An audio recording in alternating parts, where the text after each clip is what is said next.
Timber Falls. We follow a couple who experience terrifying moments on their hike.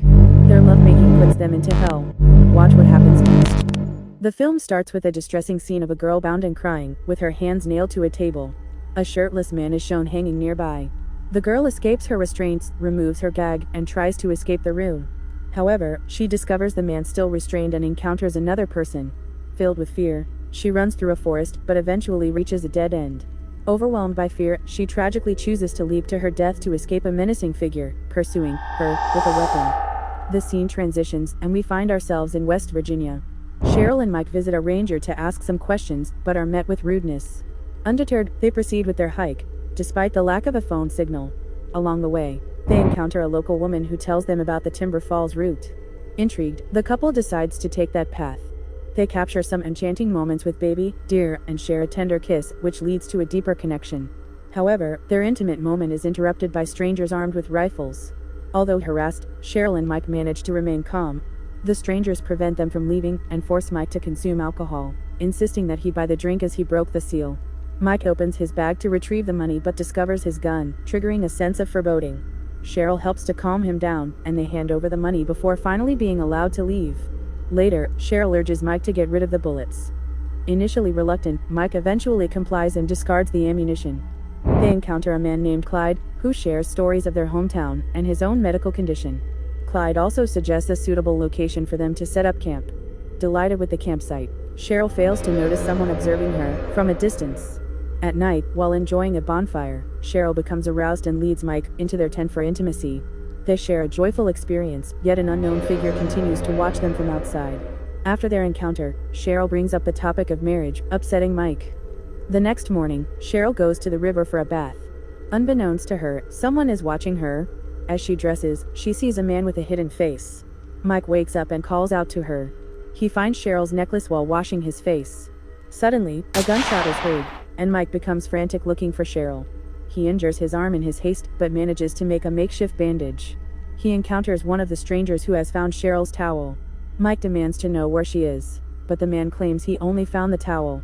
They struggle, and Mike overpowers him. Armed with a rifle, Mike explores the forest and stumbles upon a dead deer hanging from a tree. Overwhelmed with distress, he unknowingly steps into a bear trap, trapping his leg. Mike, trapped in a bear trap, is revived by Ida, who tends to his injured leg. They talk, and Mike learns her name. As Ida goes to use the radio for help, Rudy appears and asks for a couple. Ida distracts him, and Mike grows suspicious of her because she called him Michael earlier. During a struggle, Mike overpowers Ida despite his injuries. After seizing the opportunity to use the radio, Mike is disheartened to discover that it is not functioning. Growing suspicious, he realizes that the floor feels hollow. Unveiling a concealed door, he descends into the basement where he is confronted by jars containing preserved fetuses. Mike discovers Cheryl suspended and frees her before facing an assailant in darkness. He fights bravely but is eventually overpowered. Meanwhile, Cheryl seeks help from Clyde, who denies the danger therein. Meanwhile, the armed man approaches Clyde from behind. Startlingly, Clyde remains unperturbed, calling the men Deacon and questioning how he allowed her to escape. Cheryl tries to crawl away, but Clyde strikes her with a baton. The scene shifts, revealing Ida preparing for an event. Cheryl is dressed in a wedding gown, and the room is adorned with lights. Clyde asks the couple if they are willing to marry each other, and under duress, they comply. After the forced kiss, Mike utters something offensive, but Clyde swiftly threatens him. They are then bound and separated. Clyde re-enters the room, releasing Mike and inquiring about his knowledge of the Bible. Mike confesses his limited understanding. Clyde proceeds to explain his interpretation of Judas, who betrayed Jesus, contending that Judas was merely a pawn destined to commit the sin, and speculating that he may now reside in heaven. Meanwhile, Deacon approaches Cheryl inappropriately, prompting Ida's intervention, as she casts him out. Ida reveals that Deacon is her brother, who suffered disfigurement and lost his voice in a car accident. Clyde and Ida believe that Mike and Cheryl's premarital intimacy was sinful and offer to help them rectify their mistake.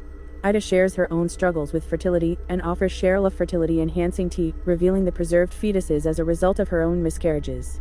Ida insists that Cheryl must become pregnant and provide them with a child. Left alone, Mike and Cheryl engage in a conversation where Cheryl suggests they comply with the demand. However, Mike realizes that once she becomes pregnant, they will kill him, and after giving birth, they will kill her too. The next morning, Cheryl's mother contacts the Rangers, expressing concern for her daughter. The Rangers decide to dispatch a search party for the couple. Clyde, Ida, and Deacon enter the room to check if the couple followed through with their demands.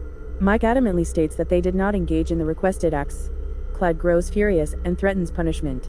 However, Clyde receives a message on his radio from the Rangers inquiring about the couple. Mike attempts to call for help, but his cries go unheard over the radio. One of the Rangers encounters the strangers. Displaying a picture, the Rangers announce a reward for assistance in finding the couple. In the next scene, Deacon once again approaches and begins to violate Cheryl.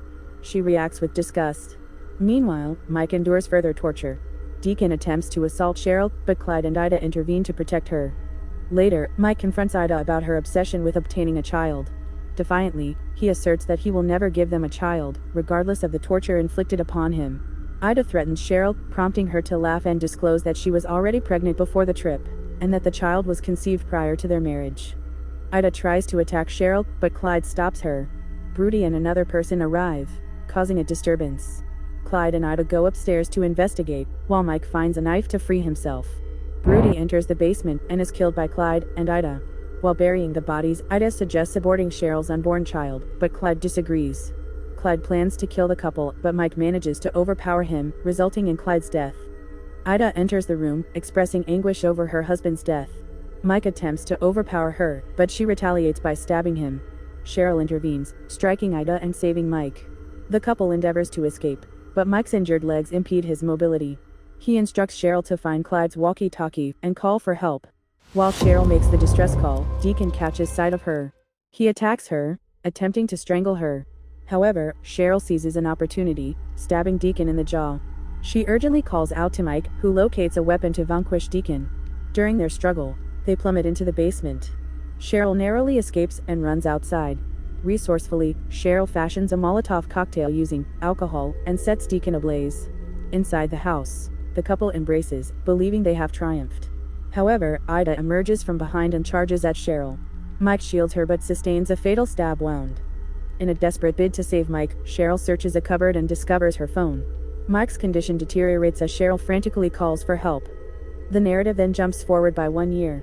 Cheryl enters a bedroom carrying her baby, gently placing the child down to sleep. Mike follows her, smiling at both of them.